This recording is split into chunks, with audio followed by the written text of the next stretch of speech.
one of the key things in managing in organizations and working with organizations, especially from supervisors or managers, is the fact that they're dealing with constantly conflict in their organization among their people. Some of that conflict is caused by the manager themselves. It can go back to what we talked about in Chapter 3 and the way we communicate and the way we share information. And sometimes being such a poor listener causes that particular conflict to come up. But let's look at conflict and mismanagement from the point of view of how does it take place in the organization and what are some of the ways that causes it. If you take a look at the meetings that you have in your organization, I know many organizations have meetings where they're looking for their people to be innovative and creative. I've talked to many managers who tell me that I don't know, the people I have are just not creative. They're not innovative. They never come up with any ideas. They seem to be always wanting to be told exactly what to do. And what makes me think and come back and take a look at as I'm talking to them is, what is the culture of that particular organization? And how do we organizationally mismanage the culture in our organization? A lot of times the way we mismanage it is that we kill the very thing that we want to happen in the organization. We kill ideas, we kill innovation, we kill creativity. We don't even know we do it. You know, when's the last time that someone came to you with a great idea? They said, hey, listen, here's an idea I had about such and such. I think if we did it this way or if we tried that, we might get some great results there. And either you or whoever you're with immediately comes up with all the reasons that it won't work. Happens over and over and over again. And if you're the originator of the idea, but you're not the boss, then what happens is that cold water is dumped right on your idea. Well, that doesn't have to happen too many times before people fall into the culture we're just talking about and managers complain about, is that why aren't my people more creative? Why don't they come up with ideas?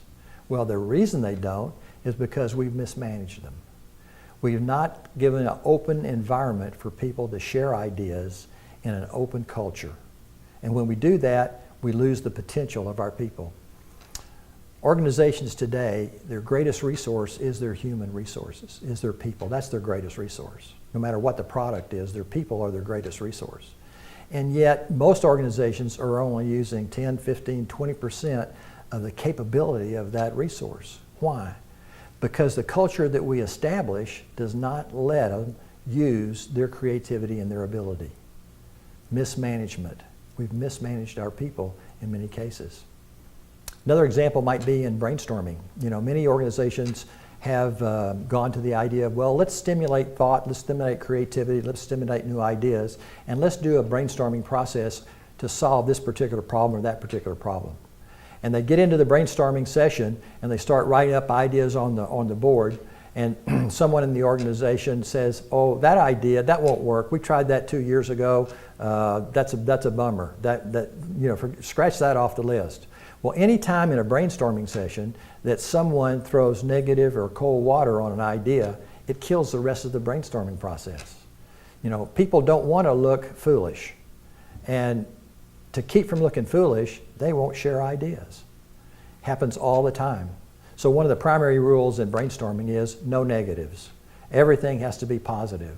You put everything on the board, on the list, and when you're finally finished putting everything up there, then you put your critique hat on and then begin taking a look at, well, which ideas are the best? And then you begin culling through them from that point of view. But if you don't do it that way, then what happens is some of the best ideas never get expressed. And what you've done then is you've taken a look at our questionnaire that talks about, have you ever been mismanaged? And what I wanted you to do there is just think through your background, your experience about, you know, have I been mismanaged? Have I been in situations where I was working for a supervisor or a boss who I felt like would not let me use my creativity, my abilities, and my talents to the full extent? And so I wanted you to kind of think through there, have you ever been mismanaged, and what was the circumstances in which where you felt that? What that brings back to your mind then is situations where you weren't given those opportunities. And the second question says, well, what effect did it have on you personally? You know, and it has the same effect on you as it does everyone. It shuts people down. It causes people to withdraw and not use their gifts, their talents, and their abilities. In fact, I was working with an organization one time, and I was doing a Tier 2 supervisory development course with them.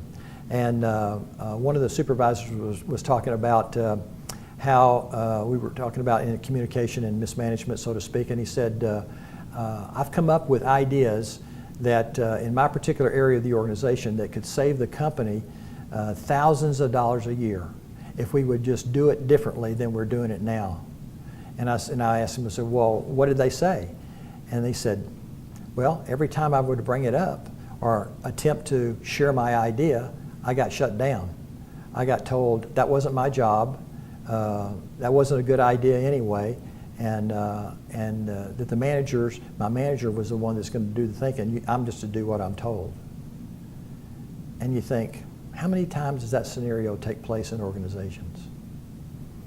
It kills the creativity and the innovation of people in the organization.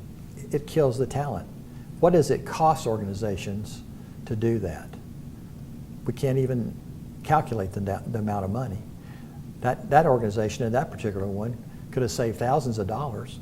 But the employee then gets the attitude, well, if they don't care about saving the money, then I don't care. And now you've got an atmosphere and a culture of, well, I'll just do what I'm told and put in my time, go home and not worry about it. And we lose a lot of creativity and a lot of great ideas that can save a lot of money for organizations.